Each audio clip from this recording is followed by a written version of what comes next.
Swamps inspire fear in many minds.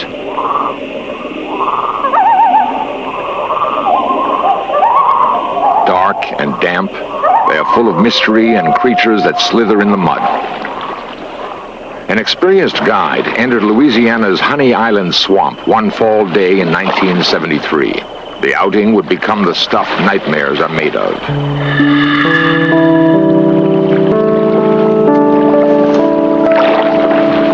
Normally, the trek held few terrors for the guide. Even the lethal alligator was rarely a problem for an experienced outdoorsman. The guide would discover something else lurking in these quiet waters, something that struck his boat.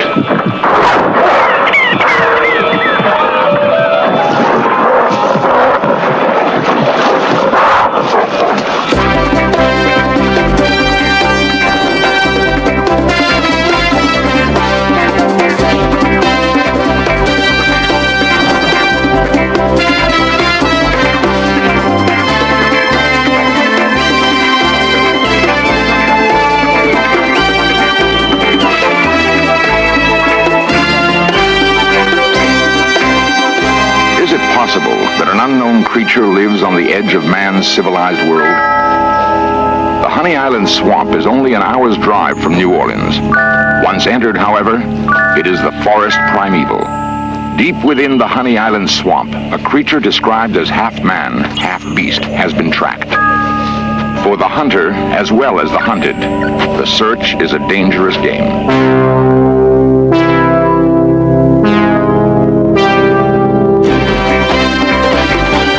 This series presents information based in part on theory and conjecture. The producer's purpose is to suggest some possible explanation, but not necessarily the only ones, to the mysteries we will examine.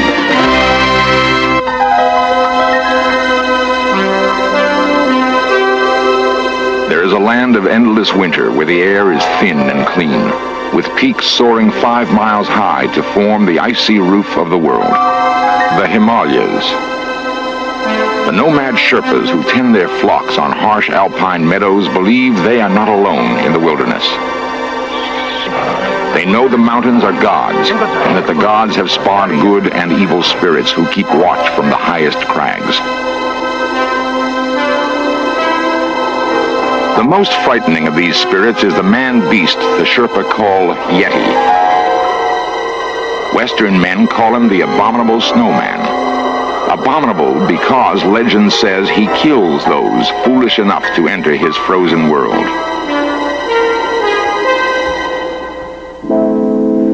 Sir Edmund Hillary had heard of the Abominable Snowman, but along with Sherpa Tenzing Norgay, he challenged the elements and the unknown to scale Mount Everest in 1953.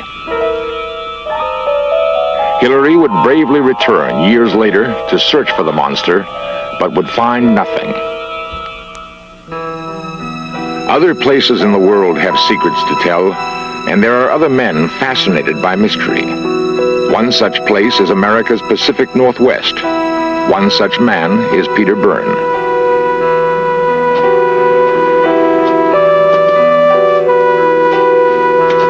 Like the Himalayas, this is a high and lonely land, as yet unvanquished by the steady surge of humanity called progress.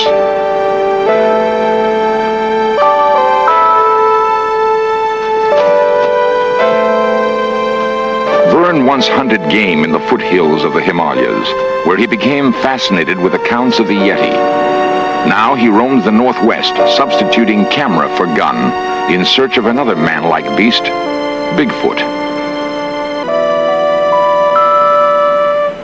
Men of strong character have challenged this wilderness before. In 1924, a group of rugged miners staked a claim near Mount St. Helens in Washington state. They reported that early one morning they were attacked by giant rock-throwing beasts. The battle lasted hours.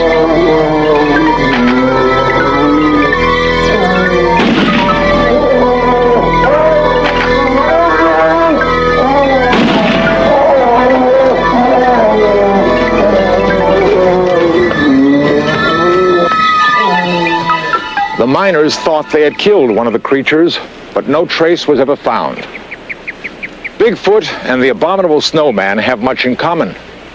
Perhaps Bigfoot migrated here across the ancient land bridge that once joined Asia with North America.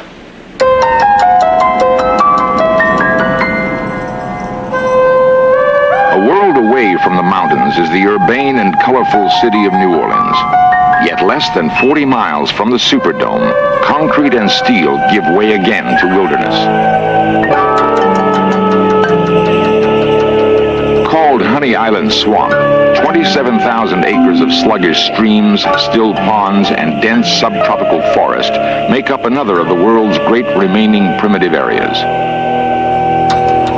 Life on the edge of this vast Mississippi Delta bayou seems prosaic enough, with comfortable old homes punctuating lush farmland. In the little towns and farmhouses, however, stories are exchanged about a creature said to lurk deep within the swamp. Few outsiders ever hear them, perhaps for good reason. Ted Williams farms a small plot of land near Honey Island. He also traps muskrat and mink. One day, it appeared he'd been trapped himself. First time I ever saw it was standing plumb still like a stump. Went on a trap line, and I stopped after I realized it wasn't a stump. I knew it wasn't supposed to be there. And it run. When I stopped, it run. And it was a dark gray, about 7 foot high. And it jumped a bayou. That's the first sighting I ever saw. Well, the next time I seen them was they swimming the river, 2 of them. And one of them was bigger than the other, and one of them was faster than the other, and they swim just like a human. Them long overhand strokes. I tried to get one of them to look at me, and the other one run off, got out of the way, and the other one never would look at me. And I could have shot it, but I wouldn't do it on account it wouldn't look at me. It looked too much like a human to me. Broad shoulders, and arms hang down below its knees. Hands looked almost like a human. Well, I don't like to talk about it because people don't believe what you say, what you've seen. And I don't like to be called a liar. Nobody does. There are those who scoff at Ted Williams and say his story is beyond belief, beyond comprehension. The swamp is undeniably vast, however, and still largely unexplored.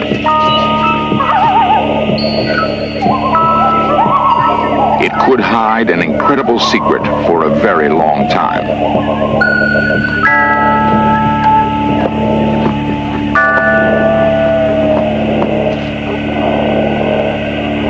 Ted Williams is not the only one to confess seeing something frightening in the swamp. While some still prefer to keep quiet, others have begun a systematic search for the creature. At this time, we're well within the interior of Honey Island Swamp, and you can tell by surroundings here it's a pretty desolate area. This is one of the main spots here that we're at now. When we came through going to the camp and we first encountered this creature was in this very area right here. Harlan Ford is a retired air traffic controller who has lived near the swamp for 20 years. Going to the camp, pitching through this ravine right here is where we found where it had been leading off of this ridge, coming right through this little ravine bottom on this wet ground. And this is where we first found its tracks, and it was watering about 50 yards over at this creek over here. And at no time did we find any tracks where it had gone in the water. But once it would get to this water's edge, just as a bear would do or something, then I guess it would let down to drink. And that's when we would find the heavy clawed front feet of this creature.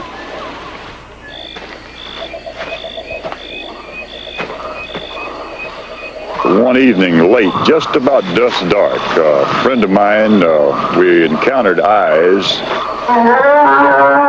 They were yellow or ambrish colored, real wide apart. So this friend of mine, Jim Hartzog, he took a gun, went into this area, and to try to kill whatever it was. And he says that he came face to face with this thing. It looked something like about 7 foot tall, and he fired on it with using a headlight. But he said when he did, the eyes went out. Probably what happened, it turned and ran, and he shot at it one more time, and So, but we went back the next day and checked for sign and blood, but we didn't find any. So we figured Jim missed it that night. The last sign that we've had, or anybody has had, of this creature, and this is within the last 4 months, was on the sandbar where the thing crossed the river, crossed the sandbar, and left footprints on it. And that was found by a member of the Louisiana Wildlife and Fish Commission. And that's been the very last contact we've had with it in this area.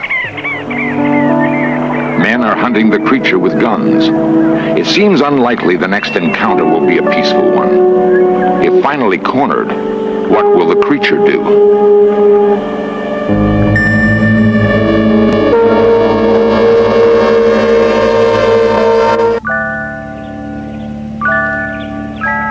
Honey Island Swamp has been largely ignored by men and seemingly forgotten by time.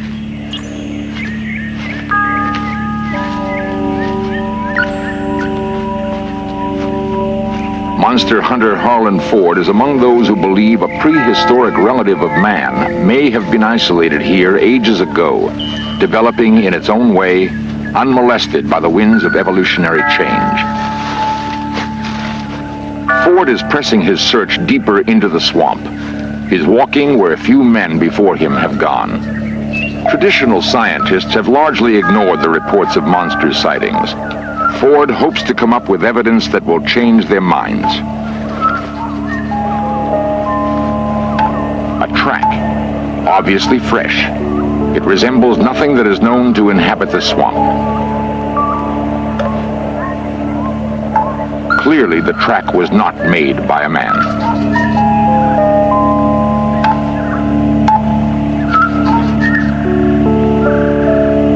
Ford believes he must move deeper still into the swamp. Darkness is approaching, however, and Ford is a prudent man. The tracks ascribed to the monster give Louisiana state naturalist George Stevens a clue to its size.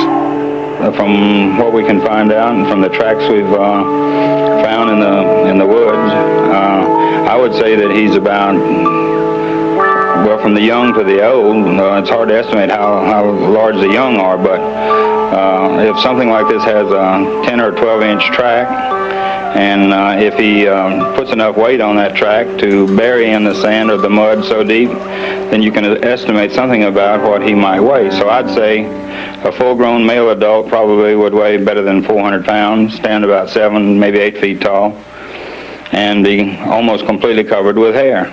A frightening picture, but it will take more than plaster casts of three-toed webbed feet to convince the skeptical. Michael Nahey has his own ideas of what the monster might look like. Nahey is a professional makeup artist in New Orleans. He was commissioned to study the available evidence on the creature and devise a model to match eyewitness accounts. The feet were constructed to exactly match one recent set of tracks.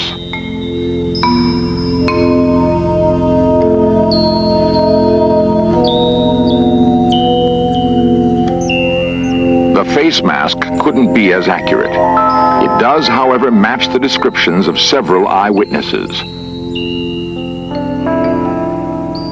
We still don't know where the creature came from, how it has avoided man for so long, or how it survives in the hostile world of Honey Island Swamp.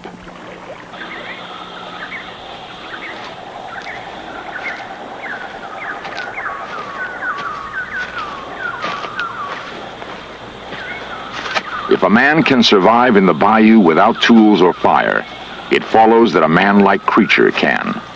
Major Gavin Storter is an Army Ranger and specialist in swamp survival. We challenged him to spend some time in the bayou and evaluate his chances of lasting very long.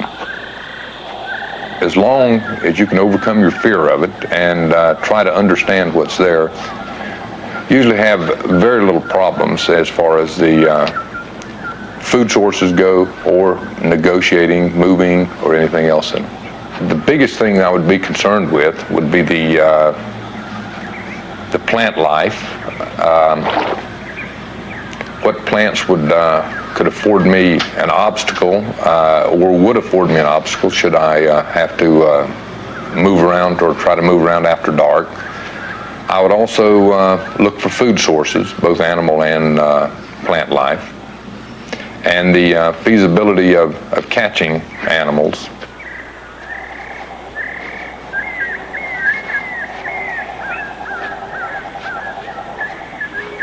To live and remain healthy, you'd have to spend almost all waking hours, just like an animal, gathering food.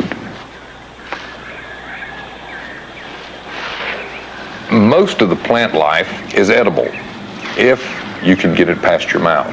There's palm hearts, which are very good, very tasty. There's a lot of lily-type plants that have large roots that are very edible. Tastes a lot like radishes or turnips.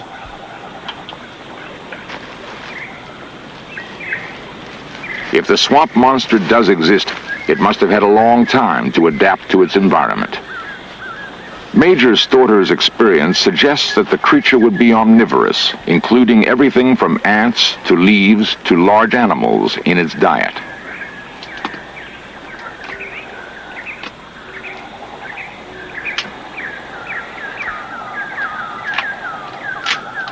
It is clear that only with great cunning and strength could a large creature endure very long.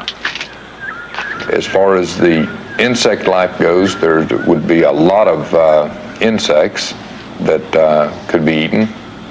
And animals are in abundance, both turtles, snakes, possums, armadillos that could be captured and eaten.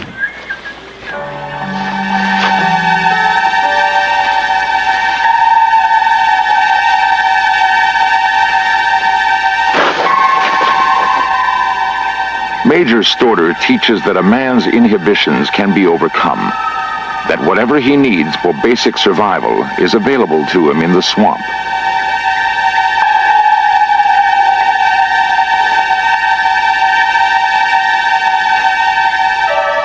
The monster would have no problem with squeamishness. It would, however, have to roam the swamp almost constantly in search of its next meal, and would be roaming even now. The incessant need to hunt might explain the creature's apparently aggressive behavior. There are other large predators with which the monster would have to compete for food. It is difficult to imagine, however, that a creature supposedly 8 feet tall and cunning enough to outwit humans would have natural enemies. Man alone seems capable of posing a serious threat to a creature as clever and aggressive as this one is supposed to be. Men are clever and aggressive too. The threat becomes more real as interest in the swamp mystery increases.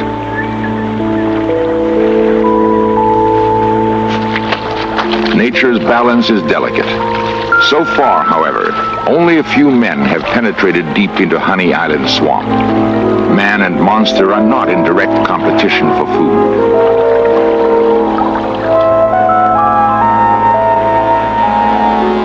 It is possible to assume that as men slowly encroach on the swamp, these legendary creatures will be in retreat.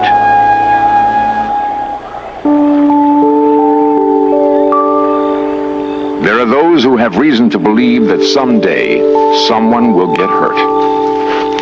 My wife and I were going on a fishing trip about 4 years ago.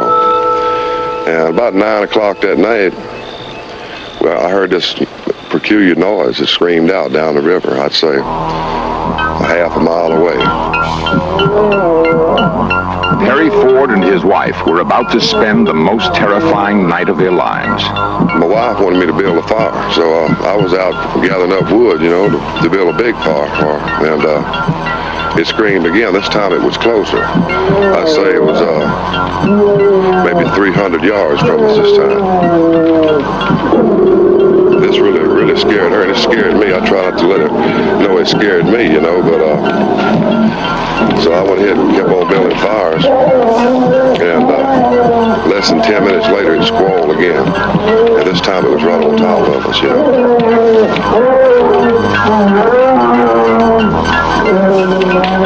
It almost shook the leaves off the trees.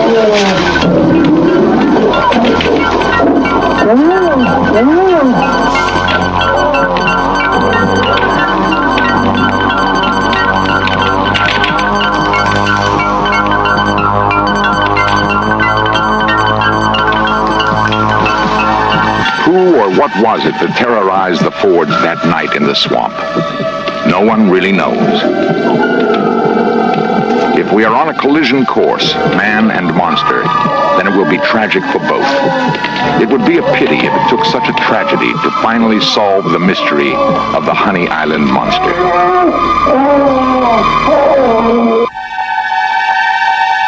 Mankind may have evolved from a swamp like this eons ago.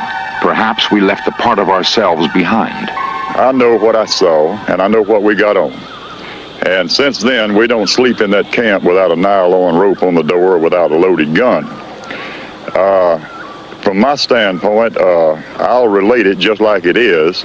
And if people believe it, they believe it. If they don't, they don't. We can't control what people think. But whatever it is still in there. You can take and walk in there today, and where you walk at today in there, I would say that there's spots in there no man has ever walked on before. It's that remote. And therefore, that whatever this is that exists, I don't say it's a monster. I don't know what it is. But whatever this is, if it prowls and continues to prowl at night in a swamp area this huge, it could stay in there another 200 or 300 years and not be located. It is easier to explain the existence of a hitherto unknown creature in Honey Island swamp than to understand the apparent indifference of scientists to evidence and eyewitness accounts. What is needed is a thorough, objective search for the man-like creature that has been reported here. It will not further our progress to turn our backs on what may well be our past.